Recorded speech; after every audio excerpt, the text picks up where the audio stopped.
Baleshwar FM छात्री मृत्यु घटना एबे भी रहस्य भितर रही पेट्रोल पछर सत प्रिंसिपाल चैम्बर रे जुलाई 12 रे कौन घटी छात्री निकट को पेट्रोल आसिला केमिति ए प्रश्नर उत्तर खोजुछि क्राइम ब्रांच। आज पंचम दिन में तदंत करथिला क्राइम ब्रांच टीम। आज कॉलेज भारप्राप्त अध्यक्ष और किसी छात्रों को पचराउचरा करपटे उच्च शिक्षा विभाग और यूजीसी तदंतकारी टीम तदंत सारी एबे सेमानक रिपोर्ट को अपेक्षा।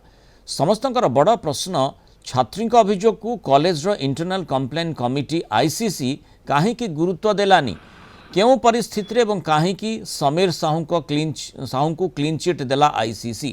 केवल क्राइम ब्रांच नुहे उच्च शिक्षा विभाग 3 जणिया कमिटी एवं यूजीसी 4 जणिया कमिटी घटनार तदंत कर सारी।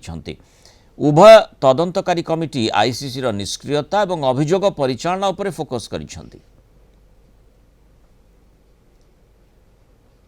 मैडम काली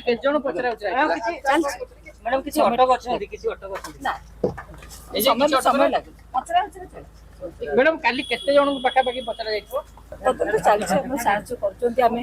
आगे आगे आज तो क्राइम ब्रांच टीम कॉलेज रो स्टाफ मेंबर्स ता छड़ा किछि पिला को से माने डाकी थिले काहा को डाकुचंती को पिला को डाकुचंती से माने तांको इंटिमेट करूचंती तदंत चली।